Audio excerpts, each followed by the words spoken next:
괜찮네. 안녕하세요. 네, 안녕하세요. 네. 오늘 건강교실의 주제는 우리가 사랑하는 사람과 이별을 했을 때 많이 슬프잖아요. 그쵸? 그리고 또 그 아프기 때문에 한동안은 참 그 일상생활하기가 힘든 것 같아요.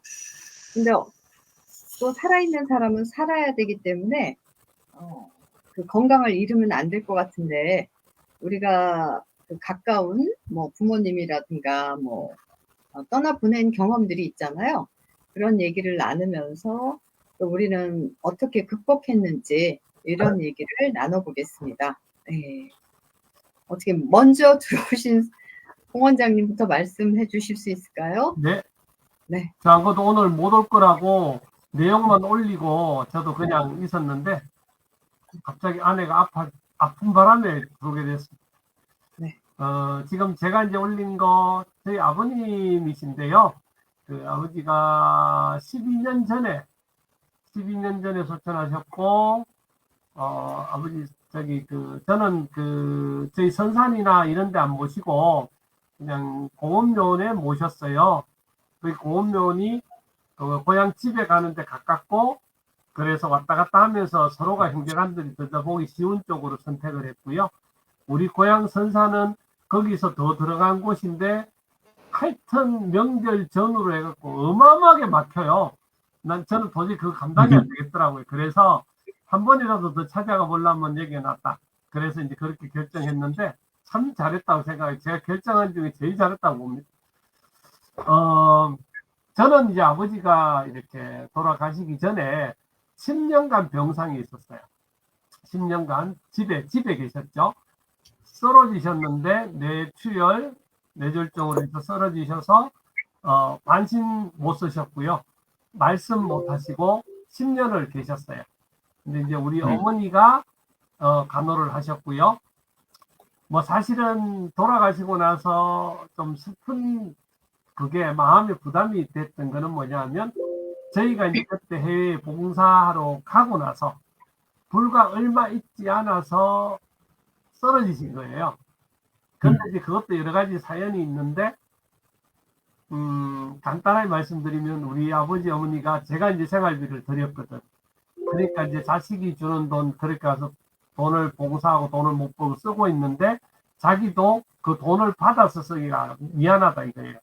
그러다 보니까 이제 우리 어머니가 고향에 매형네가 가공 공장을 크게 하신단 말이에요. 그러니까 거기 가서 누나를 도와주고 일을 하면서 돈을 버시려고 어머니가 내려가신 거야. 그리고 아버지 혼자 계셨던 거지. 근데 그게 그때 마침 아버지가 그때 밤에 쓰러지신 거예요. 이제 그 소리를 듣고 제가 사실은 마음이 아팠던 게 이제 제가 사실 계속 모셨다면 인간적으로 내가 부모님을 제대로 모셨으면 괜찮은데 그렇다고 생활비가 없어서는 아니지만 그 부모 마음을 아는데 가셨던 마음이 아팠고, 근데 이제 그 해에 있을 때 쓰러지셔서 급하게 귀국을 했죠. 해서 이제 뵙고 아버지가 일주일 만에 중환자실에서 옮기셨고 뭐 그렇게 됐어요. 그래가지고는 우리 어머니가 퇴원하자마자 바로 저희 가족을 다 불러서 딱 하셨던 말씀이 있습니다. 너는 너가 하는 일을 하러 가라. 내가 평생을 아버지한테 사랑만 받고 살았는데 이제는 내가 아버지 간호하면서 살게. 너는 하는 일 해라. 그러고 딱 정리를 해주셨어요. 그리고는 아버지를 고향집으로 고향에 이제 오셔달라. 그때는 이제 울산에 계셨거든요. 고향에 준비해달라고 해서 고향에다가 이제 집을 다시, 그때는 없앴으니까 다시 준비해드리고 고향으로 가시는 거 보고 저희들은 이제 다시 갔죠. 그러면서 이제 어머니가 10년 동안 케어를 하신 거예요. 하시고 제가 한국에 들어와서 이제 치과를 시작하고 치과를 하는 거 보고 이제 소천하셨는데 그때 생각을 하면 제가 자녀로서 참 마음이 아파요. 그렇기는 한데 지금 생각해 보면 저는 그 아버지가 소천하신 거에 대해서 부모로서 헤어짐에 대한 슬픔은 있었지만 저는 뭐 신앙적인 종교적인 게 있으니까 그 아버지가 물려주신 기본적인 마음과 유산, 그 마음의 유산들, 나한테 행동이나 모든 걸 물려주신 것들을 생각해 보면서 저는 오히려 그렇게 슬프지는 않았어요. 제가 자녀로서 그렇게 못해드린 거는 슬펐지만 차후에 아버지를 뵐 수 있는 천국에 가셨다. 그 소망이 분명히 있기 때문에 괜찮았고, 그리고 제가 지금도 열심히 더 살아서 아버지가 해주신 것, 제가 광진이 결혼식장에서도 제가 사람들 앞에 이렇게 이야기했지만 아버지가 해주신 그 사랑, 아버지가 물려주신 그 마음에 그리고 행동으로 보여주셨던 걸 내가 살아낼 수만 있다면 좋겠는데 나는 그렇게는 못 살겠다. 그만큼은 못한다. 그렇지만 우리 아들이 그 정도로 살아줬으면 좋겠고 우리가 그렇게 살아서 사후에 할아버지 만나면 기쁜 마음으로 만나자. 이렇게 이제 위로하면서 지냈고요. 저는 그 아버지 장례가 여러 가지 면에서 저한테 엄청나게 큰 그런 일들이었고 그렇지만 잘 지나갔고 또 그때부터 저한테로 오신 분이 이제 장인어른. 그 전까지는 장인어른은 그냥 장인이지 아버지라는 생각이 전혀 안 들었어요. 근데 아버지가 계시다가 아버지가 돌아가시고 나니 그 빈자리가 장인이 채워지더라고요. 그래서 지금까지 이제 이렇게 지내는데 잘은 못 해드리지만 그래도 그 아버지의 자리를 장인어른이 일단은 채우셔서 지금까지 그 의지하면서 내가 무슨 물질적으로 의지가 돼 그런 거 하나도 없지만 그래도 그 내 아버지라는 부분에서 의지하면서 지금 지내고 있는데 지금 그 장인도 지금 폐암으로 거의 이제 마지막 이렇게 조금 힘들게 지금 계시긴 한데 그러면서 제가 점점 더 아버지 위치에 지금 가고 있는 것 같아요. 저는 뭐 이 죽음 앞에 서서 뭐 기쁘진 않지만 내가 잘못한 거는 슬펐다 하나 그렇지만 그 이후에 어떤 그런 거에 대해서는 그냥 편안하게 잘 받아들이고 잘 승화해서 잘 넘어갔습니다. 네. 네, 이상입니다. 네. 그렇죠. 네.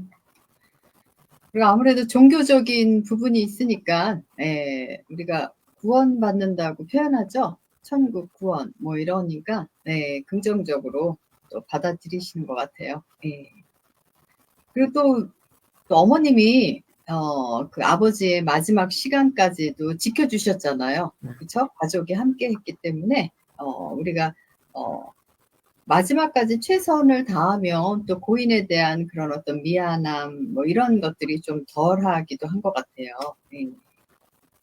장 소장님은 어떤 그 이별을 하시고 어떻게 극복하셨나요?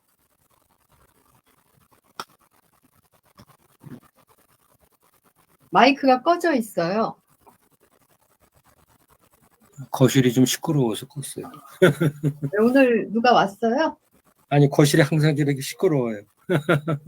두 분이 계시는 거 아니에요? 아니 또 누가 계세요. 아. 네, 그래서 지금 마이크를 끈 거예요. 아버님은 벌써 25년 전에 돌아가셨죠. 제가 나 따져보니까 45세 때 아버님이 돌아가셨고 일찍 가셨네. 99년도 1999년도 제가 45세 때 직장 이제 한참 다닐 때죠. 어머님은 13년 전 2011년 57세에 돌아가셨어요. 어머님도 일찍 가셨네. 부모님이 이제 그런 경우고 아버님 근데 아주 깊은 글쎄요 슬픔에 잠겼다라고 한 경험은 없어요. 시간이 지나서 그런지 잊어버린 건지 몰라도 아주 그 깊은 애도 슬픔을 느꼈다라고 하는 부분은 오히려 그저 아버님 어머님 그 염할 때 가족 중에도 이제 그 돌아가신 시신을 보려고 하는 형제가 있을 수도 있거든요. 막 그저 근데 저는 아버님 어머님의 경우에 그냥 그 염하고 할 때 들어가서 그냥 아주 그 처음부터 끝까지 다 봤거든요. 그래서 그 기억이 아주 생생해요. 생생하고 아버님의 모습, 어머님의 모습 그런 그 나중에 그 염할 때 그 모습이 그 아주 그때는 뭐 슬퍼서 울었겠지만은 그 이제 마지막으로 이렇게 상면하는 자리였던 거 아니에요? 굉장히 담담하고 떳떳하게 이렇게 부모님을 보내드릴 수 있었다라는 생각을 하면은 참 그래도 그 다행스러웠던 거 아닌가. 네. 아버님의 경우는 이제 합병증 워낙 건강하신 분이에요. 칠순 그러니까 79에 돌아가셨으니까. 근데 이제 뭐 그 당시에 분들은 병원을 잘 안 다니시잖아요. 병원을 잘 안 다니시고 병을 이긴다 그래야 되나요? 그러니까 아주 무모하게 좀 이긴다 그래야 되나요? 근데 저 같은 경우는 어디 아프면은 뭐 그냥 주위 얘기 사방 아는 사람들한테 다 얘기하고 제가 알아서 병원 쫓아다니고 호들갑을 떨어요. 하여튼 이 병에 대해서는. 근데 저희 아버님 같은 경우는 하여튼 어디가 편찮으시다 그러면은 병원을 가는 걸 저는 거의 못 봤어요. 감기도 앓으신 적이 별로 없으신 것 같고. 근데 나중에 그게 이제 합병증으로 고스란히 오더라고요. 이게 한겨울에 이제 그 독감이 걸리셨는데, 그 이제 뭐 폐렴에다가 여러 가지가 나중에 사후에 이제 뭐 하던 보니까 여러 가지 합병증이 있었던 상태였었는데, 그거를 뭐 약물로 치료한다든가 병원에 다니신다든가 뭐 건강보험이다 뭐 이런 개념이 전혀 없었고, 자식들도 그걸 뭐 챙겨드리려고 생각을 해본 적이 없어요. 워낙 아버님이 그냥 의연하시게 떳떳하게 그렇게 생활하시고, 그게 한편으로는 자식들한테도 피해를 안 주려고 했던 거 아닌가라는 생각도 들고. 그래서 아버님은 합병증으로 돌아가셨기 때문에 나중에 이제 돌아가시기 전에 한번 그 동네 의원에 한번 독감이 심해서 이제 거기 모시고 한번 간 적이 있는데, 그때 기억이 아주 생생해요. 왜냐면은 굉장히 불편해 하시고, 이게 뭐라 그래야 되나. 근데 병원에 가셨는데, 그 당시에 이 대소변을 이렇게 실수하는 경험을 하신 거예요, 아버님이. 근데 병원에서 상당히 냄새가 난다 그러더라고요, 의사가. 그래서 화장실로 한번 모시고 가서 한번 보세요 해가지고 제가 이제 모시고 가서 화장실에 가니까 실수를 하신 거예요. 아버님의 입장에서는 굉장히 아마 자괴감일 거라고요. 자식한테 그런 모습 보여주기 쉽지 않고, 하여튼 그런 제가 감정을 느꼈어요. 또 뭐 그게 뭐 불쾌하다 그런 감정을 느끼는 건 없는데, 아버님이 이게 그렇게 의식적으로 이게 컨트롤이 안 될 상황까지 오셨구나. 그래서 아주 뭐 어렵다라는 생각은 안 했는데, 그 일 있으시고 나서 한 달 안 돼서 돌아가신 거거든요. 이게 큰 병을 앓지 않고 그냥 하루아침에 돌아가신 거예요. 근데 이제 빈소에서도 아버님 이제 선배님들, 고향 선배님들 뭐 이렇게 오셔서 말씀하시는 게, 이게 빈소에 와서 상주들한테 이런 얘기하는 거는 참 신뢰가 되는지 아는데, 본인도 저렇게 자네 아버님처럼 이렇게 나도 죽었으면 좋겠다 이런 표현을 하는 거예요. 이게 불같이 살다가 불같이 가셨다 이런 표현을 하시면서, 어찌 보면은 참 슬픔도 있겠지만은 복 받으신 거다.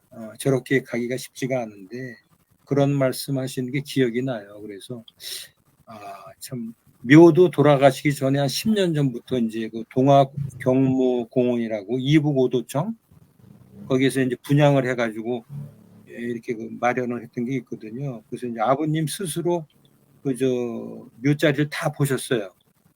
돌아가시기 한 10년 전에. 그래가지고 뭐 추석 때나 이럴 때 되면은 형제들 데리고 이제 뭐라 그래, 묘소를 가서 이제 여기가 내가 들어올 자리니까 잘들 봐둬라. 그걸 10년 전부터 다닌 거예요, 그 묘소를. 그래가지고 어머님도 이제 아버님 돌아가시고 난 다음에 워낙 금슬이 좋으셔가지고 어머님이 한 뭐 5년 동안 이렇게 사실 수 있을까? 뭐 건강은 하셨지만은 그 상실감이라든가 이런 것 때문에 쫓아가신다 그러잖아요, 대부분 어르신들이.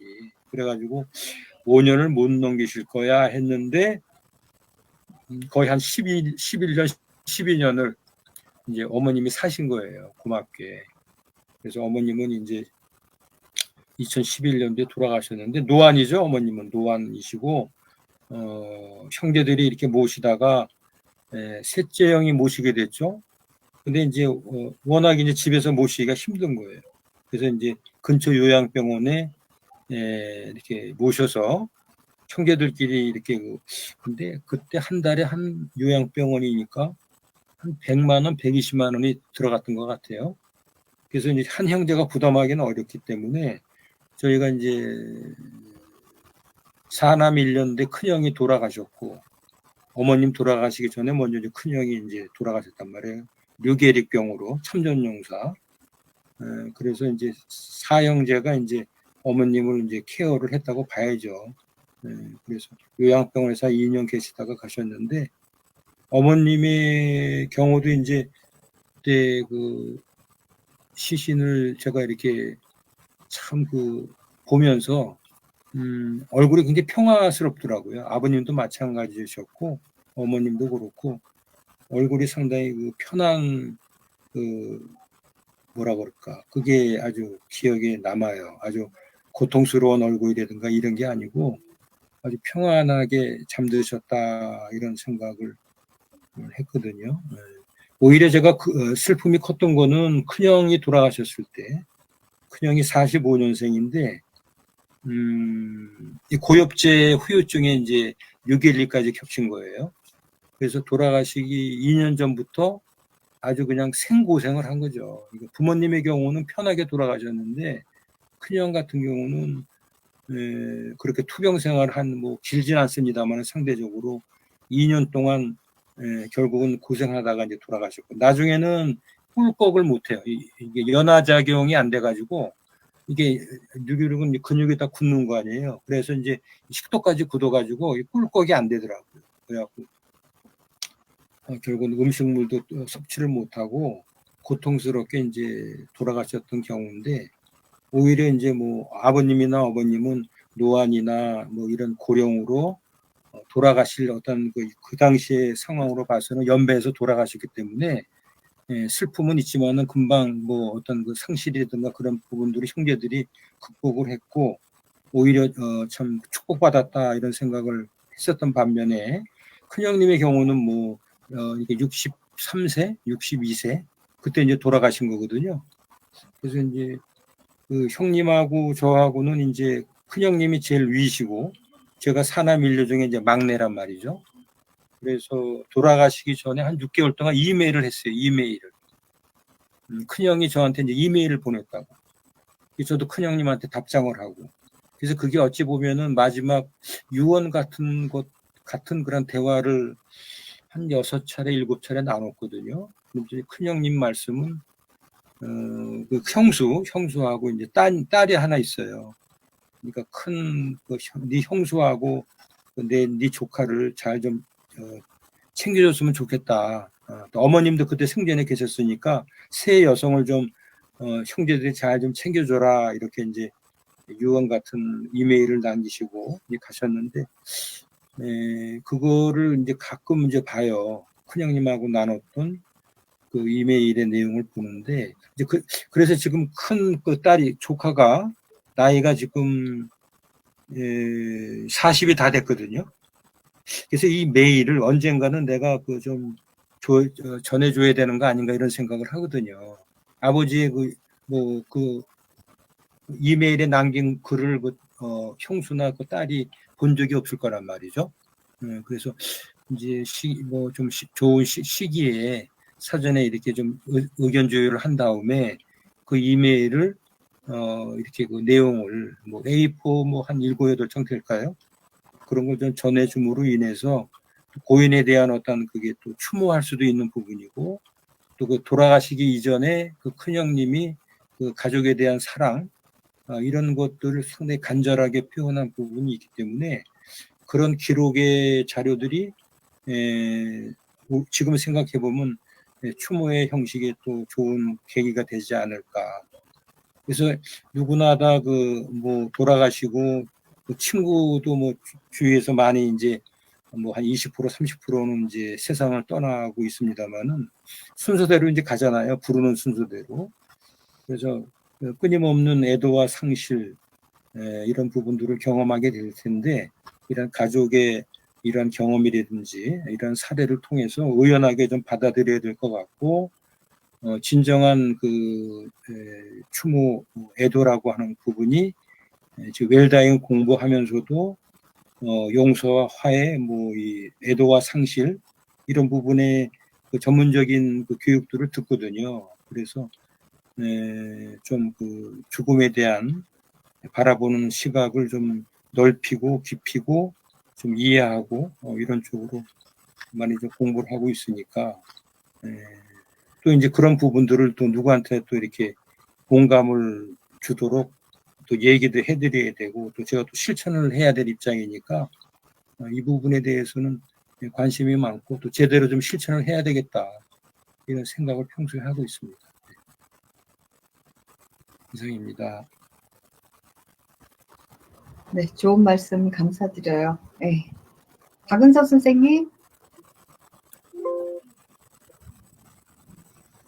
네, 저는 친정아버지도 제가 조금 많이는 아니어도 모셔봤고 또 시어머니도 제가 모셔봤고 친정아버지께서는 이제 남들보다 좀 더 뭐 아프신 편찮으신 기간이 짧으세요. 한 달? 그러니까 제가 아버지 보면서 어느 때 느꼈던 게 사람이 키가 좀 작아서 그러시나? 야무지다는 표현? 그리고 육류를 조금 멀리 하셨고 생산 쪽을 좀 즐겨 하셨어요. 그리고 땀 흘려서 일하는 거를 되게 좋아를 하셨어요. 그 연세 있으실 때까지. 그리고 이제 편찮기 전까지는 그 뭐 노인닭이라고 그랬잖아요. 그 여가 쪽. 그러니까는 그 연세에 맞게 좀 즐기셨지 않으실까. 그러니까 그때 그런 데는 왜 돈이 그렇게 비용이 많이 안 들잖아요. 그렇게 다녀셨고, 그리고 이제 편찮으실 때는 저희 집에 와 계셨었는데, 저는 이제 친정 아버지 생각하면 돌아가시는 이런 것보다는 그 사람들이 그렇게 얘기하셨어요. 그때 93세 돌아가셔서 호상이다 이렇게 얘기를 하셨어요. 정말로 아프시지도 않고 돌아가셨으니까 병원 입원 안 하시고 어느 날 갑자기 근데 엄마만 찾으셔서 우리 아버지는 엄마를 정말 좋아를 하셨어요. 아버지가. 그래서 자식들이 농담으로 그래. 아버지 같이만 살았으면 좋겠다고 엄마만 바라보는 거야. 엄마만. 근데 이제 그 혹시 소달구지라고 아세요? 그거 소달구지 그러니까 그 제가 지금도 술 드시고 담배 피신다 해서 수명이 단축된다에 대해서는 저는 이제 그게 딱 맞는 원인이야를 얘기를 안 하는 게 아버지가 그렇게까지 하셨는데도 잔병치레 없이 사셨어요.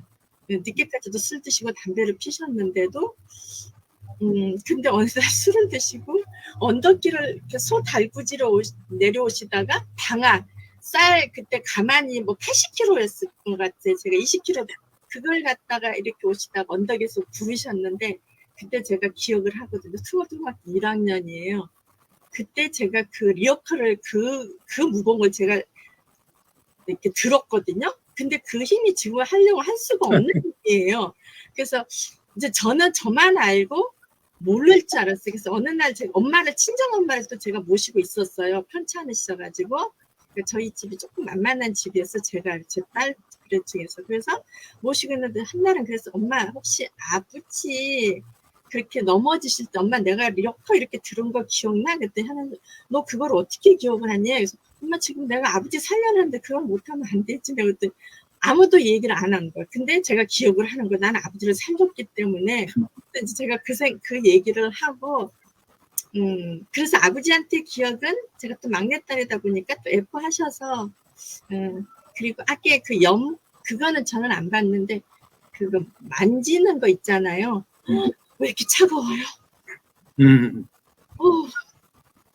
완전히 그 이마 이렇게 만지면 너무 차가워서 깜짝 놀랐어요. 그래서 그런 기억에 이제 남아 있고요. 그리고 저는 이제 제가 좀 가슴 아팠던 게 저 시어머니도 제가 품에 안고 이제 거의 돌아가실 쯤에 이제 병원을 가셨단 말이에요. 그러니까 저만 봤어요. 그것도 다른 사람 못 보고. 그러니까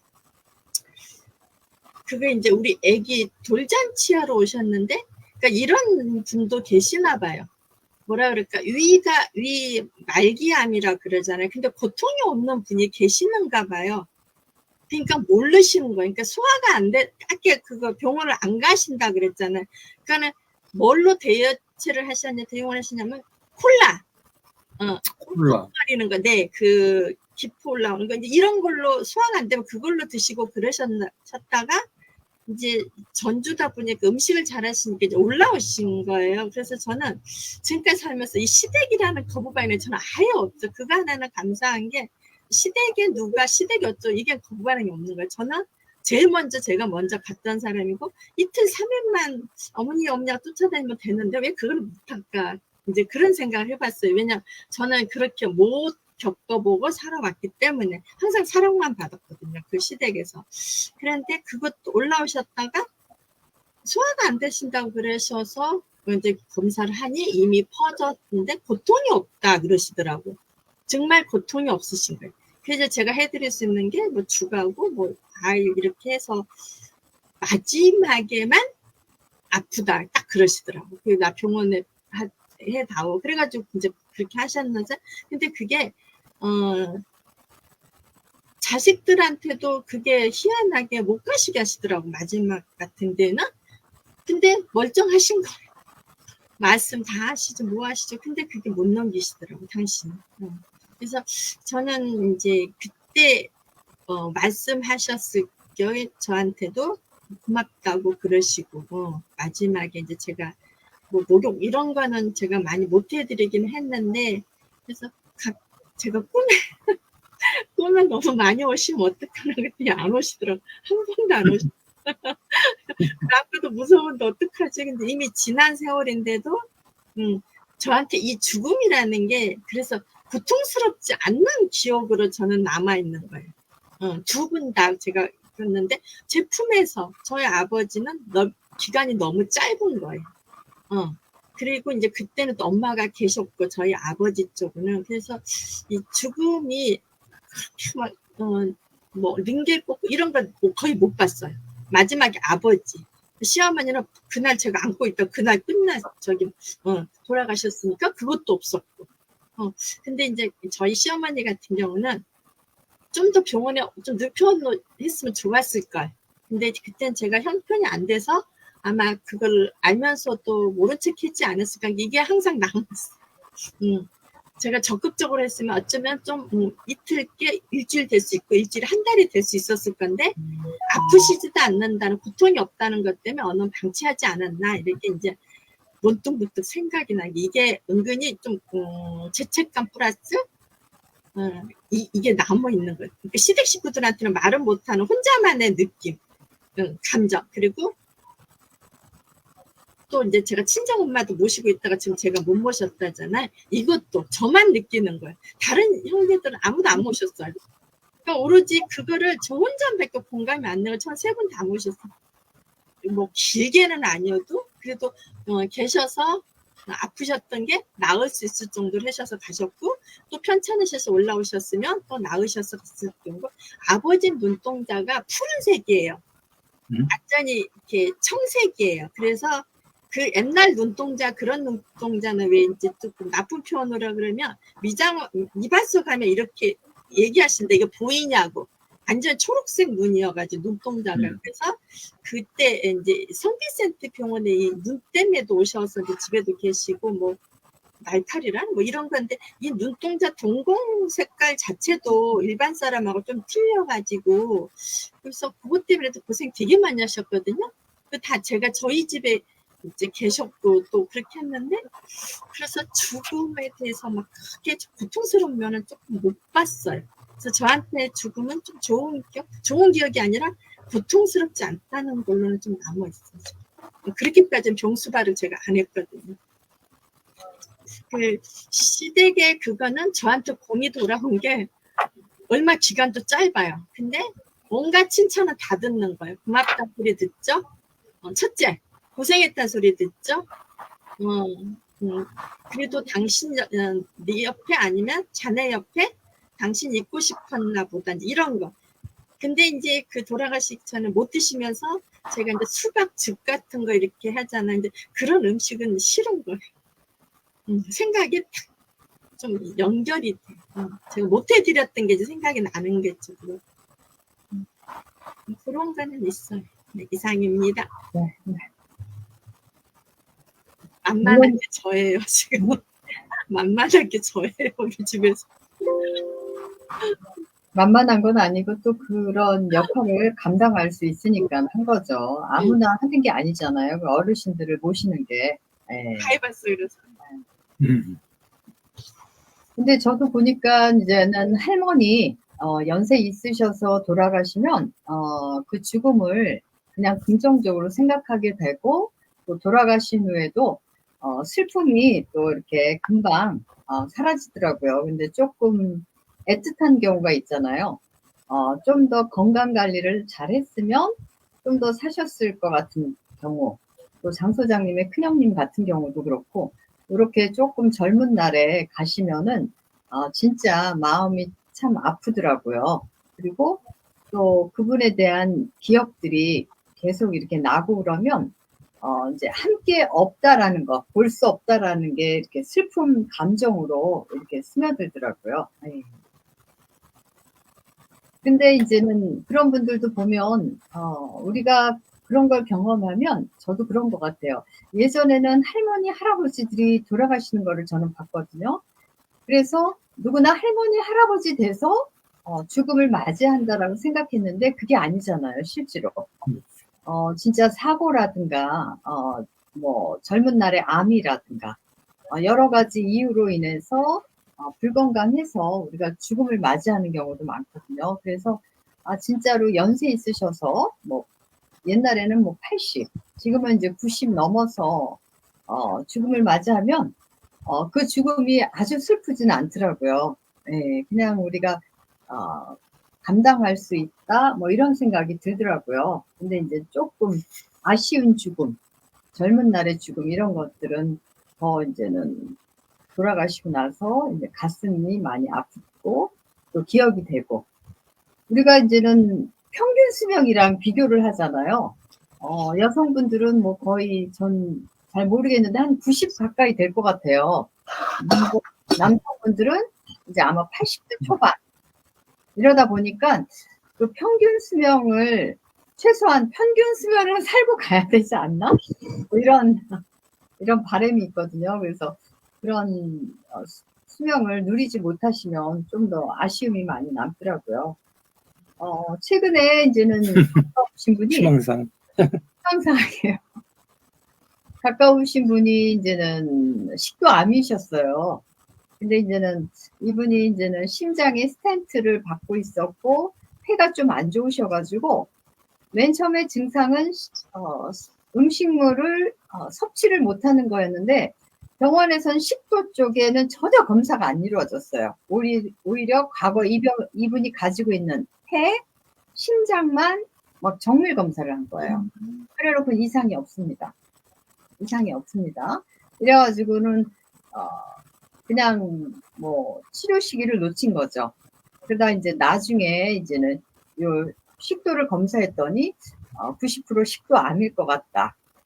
근데 이제 이분 같은 경우는 더 아쉬운 거는 식도암이기 때문에 음식물을 섭취할 수가 없는 거예요. 마지막까지도. 음식물을 섭취할 수 없었고 또 한 2달 정도 식도암 진단이 확인이 되지 않았을 때 또 음식물을 섭취하지 않아서 아주 건강 상태가 최악이었어요. 그래서 치료도 할 수 없었고 그래서 마지막까지 이제는 병원에 다니면서 주사로만 식사를 전혀 못하니까 병원에 가서 수액 맞고 또 조금 기력을 회복하고 이러다가 이제는 돌아가셨는데 이분도 뭐 70대 이제 초반이다 보니까 아주 조금 일찍 가셨죠. 예. 그래서 이럴 때 이렇게 가족들한테 그리고 또 죽음이라는 게, 그 사람과의 얼마나 친밀 관계에 있었냐에 따라서 내 슬픔의 크기가 정해지는 것 같아요. 우리가 뭐 매일 진짜 우리가 장례식장에 가진 않지만 매일 죽음이 이루어지고 있죠. 또, 태어나는 것도 거의 매일 이루어질 거예요. 그 비율은 뭐 조금 적겠지만. 그렇지만 우리가 진짜 그분과의 어떤 친밀도가 있냐 없냐에 따라서 그 죽음의 슬픔의 깊이도 달라질 거라고 생각해요. 예. 그래서 진짜 어떤 분은 배우자가 죽은 경우 가구니 뭐니 싹 바꿨어요. 집안에 있는 것들을 모든 거를 바꾼 거예요. 그래서 그 자기만의 그런 어떤 슬픔을 이겨내는 방법들이 다 다른 것 같아요. 또 어떤 분은 3년이 지나도 고인의 유품을 그대로 가지고 있어요. 그런 분도 있고, 다 그 자기만의 속도에 따라서 그 슬픔을 이겨내는 거 아닌가. 그래도 뭐 살아있는 사람들은 정상적인 일상생활을 해야 되기 때문에 주변에 있는 가족들이 이렇게 좀 많이 도와주죠. 심리적으로, 정서적으로. 예.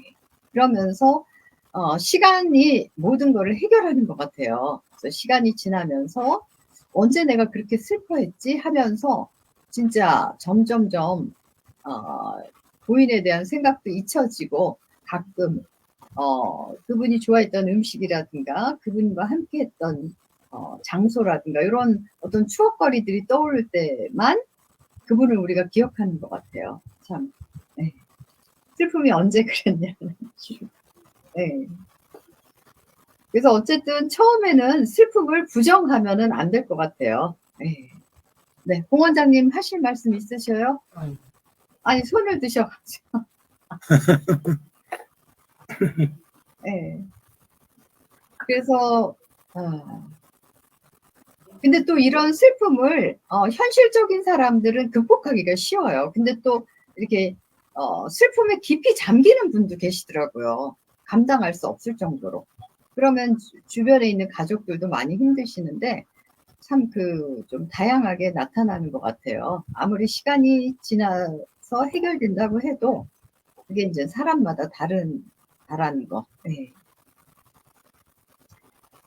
그래도 뭐 어떻게 살아가야 되겠죠? 살아있는 사람들은. 네. 어쩌면 고인은 우리가 더 행복하게 더 열심히 살기를 바랄 수도 있잖아요. 네. 이제는 이제 마무리 발언으로 공 원장님부터 한마디씩 하고 마무리하겠습니다. 네. 예. 일단은 제가 조금 젊을 때 군에 있을 때부터 뭐 아까 저는 잠깐 말씀하셨지만 사실은 제가 죽음을 많이 봤어요.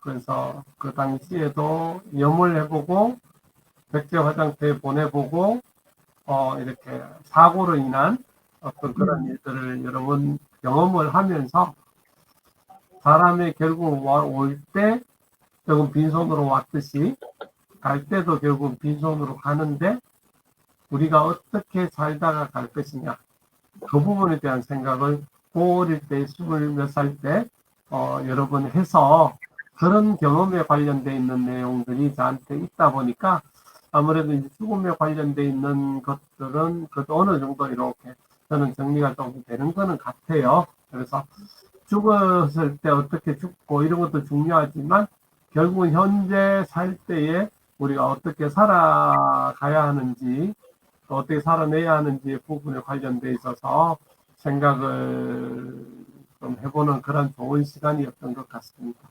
네, 고맙습니다. 네, 감사합니다. 사실 죽음이 키포인트가 아니라 죽음을 통해서 우리의 현재 삶을 어떻게 살 것인가 그게 더 중요한 것이죠. 네. 장 소장님? 네. 웰다잉 이렇게 정의를 하라 그럴 때 저는 이제 교육고 다 바꾸서 딱 이제 제 나름대로 요약되는 거는 웰리빙이다라고 이렇게 생각을 그쪽에 이제 공감이 딱 가더라고요. 예.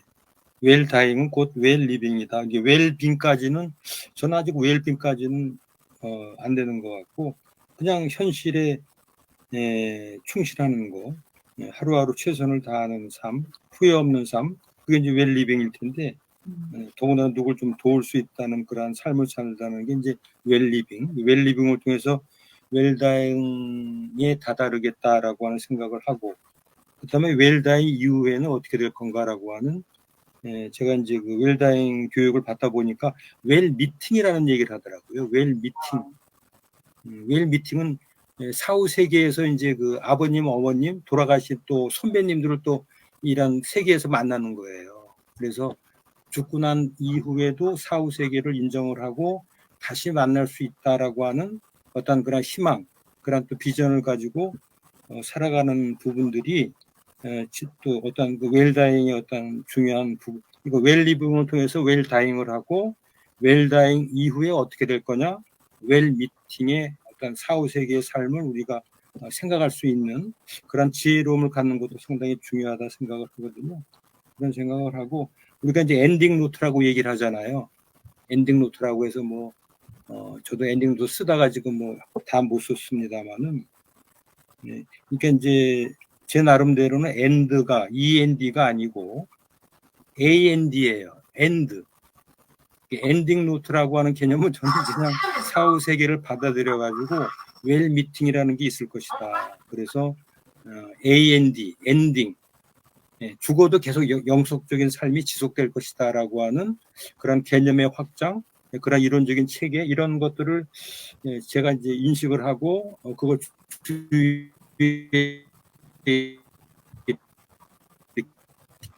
이렇게는 나름대로 우리가 이제 웰다잉은 또 이렇게 얘기를 하더라고요.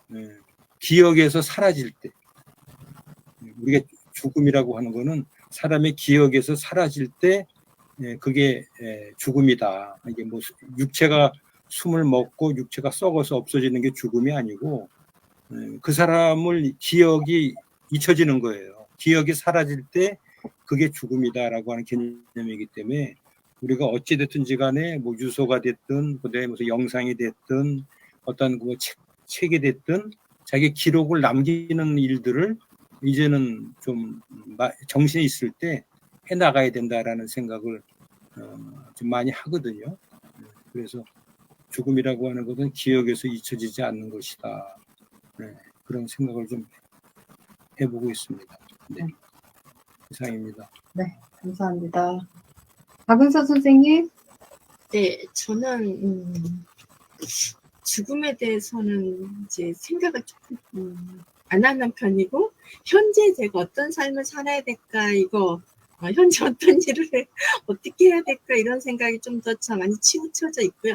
가끔씩 제가 고양이를 기르다 보니까 얘네가 나보다는 먼저 내 곁을 떠나지 않을까 해서, 왜 펫 증후군이라 가지고 그런 되게 슬픔을, 그러니까 사람이 죽었을 때도 슬프지만 이 동물들도 되게 슬프다는 거를 제가 보고, 얘네들 눈을 이렇게 보고 있잖아요. 아침에 일어나서부터 이렇게 걔네들 눈을 잘 안 깜빡거려요. 고양이들이 이렇게 쳐다보고 있잖아요. 그러면 참 계속 쳐다보고 있어요. 그러면 혼자 생각도 하죠. 얘는 나 무슨 생각을 할까? 얘는 나랑 지금 교감을 하고 있는 걸까? 이렇게 생각하는데, 그런 생각은 가끔씩 해봐. 얘네가 참 건강했으면 좋겠다. 요즘에 사료 때문에도 얍전에 말이 좀 많이 나오더라고요. 갑자기 아파서 이렇게 죽었다 이런 것도 나오는데, 얘네가 참 건강했으면 좋겠다 이런 생각을 좀 해봐요. 다른 것보다도. 그냥 제가 뛰고 있으니까 아는 척 되게 많이 하거든요. 얘네들은 밥 달라고 해, 뭐 해달라고 해. 네, 이상입니다. 네. 요즘은 아무래도 반려견을 많이 키우잖아요. 그러다 보니까 동물들에 대한 죽음도 많이 이렇게 드러나는 것 같아요. 예전에는 그런 얘기를 많이 안 했는데 요즘은 그런 부분도, 그러니까 동물과도 매일 같이 일상생활을 하다 보니까 친밀도가 그만큼 커지니까 동물이라도 죽음을 맞이하면 힘든 거죠, 가족들은. 네. 아무튼 우리가 죽음을 생각하면서 또 고인들의 그런 뜻을 생각하면서 현실에 충실하는 삶, 이것이 또 답이 아닌가 생각합니다. 네. 다음 시간은 제가요, 조금 집에 일이 있고, 그 다음은 추석이라서 2주 후에 네. 만나야 될 것 같아요. 가을방학.